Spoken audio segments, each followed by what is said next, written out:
আসসালামু আলাইকুম। মুমতাজ কিচেন বাংলায় সবাইকে স্বাগতম। আমি ফারহানা ইসলাম। আজকে হোটেল স্টাইলে টমেটোর ভর্তা রেসিপি নিয়ে সবার সামনে হাজির হয়েছি। হোটেলে কি মশলা দিয়ে এই ভর্তাটি তৈরি করা হয় তা আমি আপনাদের সাথে আজকে শেয়ার করব। তাই ভিডিওটি না টেনে শেষ পর্যন্ত দেখার জন্য অনুরোধ রইল। আর আমার চ্যানেলে নতুন হয়ে থাকলে আমার চ্যানেলকে লাইক এবং সাবস্ক্রাইব করতে ভুলবেন না। ভর্তা করার জন্য আমি 3টি টমেটোকে মাঝখান থেকে কেটে নিয়েছি। এবার এর মধ্যে আমি দিয়ে দিব 1 চামচ লবণ আর দিয়ে দিচ্ছি 1 চামচ হলুদের গুঁড়া। এবার দিয়ে ভালো করে মেখে নেব। এবার চুলাতে আমি একটি কড়াই বসিয়ে দিয়েছি। এর মধ্যে 2 টেবিল চামচ সয়াবিন তেল দিয়ে দেব। এবার কড়াইটিকে নেড়ে তেলটিকে চারিপাশে ছড়িয়ে নেব। এবার তেলটি গরম হওয়া পর্যন্ত অপেক্ষা করব। আমার তেলটি গরম হয়ে গেছে। এর মধ্যে আমি একে একে টমেটোর টুকরোগুলো দিয়ে দিচ্ছি। এই পর্যায়ে চুলার আঁচ মিডিয়াম টু লোতে রাখতে হবে। সবগুলো টমেটো দেওয়া হয়ে গেলে এবার আমি এখানে দিয়ে দিব 3 টুকরো রসুন। রসুনটি দিলে টমেটোর মধ্যে থেকে খুব ভালো ফ্লেভার আসে। এবার একটি ঢাকনা দিয়ে ঢেকে দেব কিছুক্ষণের জন্য। ফিরে এলাম কিছুক্ষণ পর।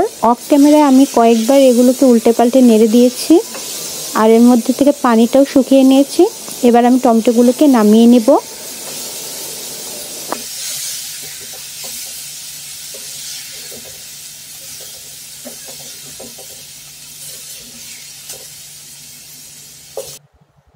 টমেটোগুলোকে এবার আমি একটি বাটির মধ্যে ঢেলে নিয়েছি।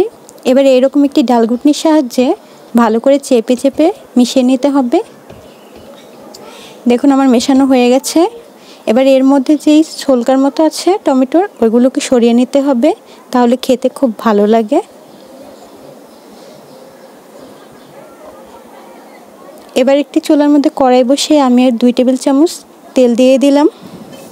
এবার তেলটি গরম হয়ে আসলে এর মধ্যে 2টি পেঁয়াজ কুচি দিয়ে দেব আর দিয়ে দেব 2টি কাঁচামরিচ কুচি।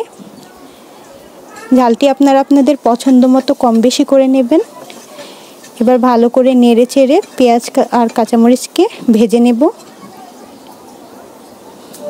ভাজা হয়ে গেলে এর মধ্যে 1 চামচ লবণ দিয়ে দেব আর দিয়ে দেব 1 চামচ হলুদের গুঁড়া। এবার আরও 2 মিনিটের মতো ভেজে নেব। 2 মিনিট হয়ে গেলে এবার আমি টমেটোগুলো দিয়ে দিব এর মধ্যে। এবার ভালো করে নেড়ে চেড়ে আরও 2-3 মিনিটের মতো ভেজে নেব। এবার এই পর্যায়ে অ্যাড করে দিচ্ছি কিছু ধনেপাতা কুচি। এখানে আমি বিলাতি ধনেপাতা দিয়েছি, আপনারা চাইলে দেশি ধনেপাতাও দিতে পারেন।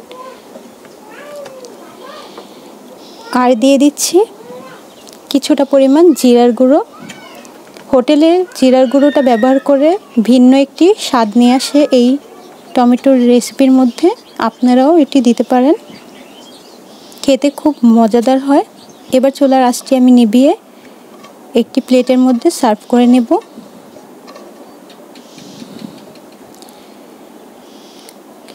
দেখুন তৈরি হয়ে গেল আমার মজাদার হোটেল স্টাইলে টমেটোর ভর্তা রেসিপি।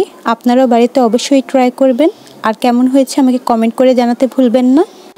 আমাকে এইভাবেই সাপোর্ট করবেন। আর আমার ভিডিওটি শেষ পর্যন্ত দেখার জন্য অসংখ্য ধন্যবাদ।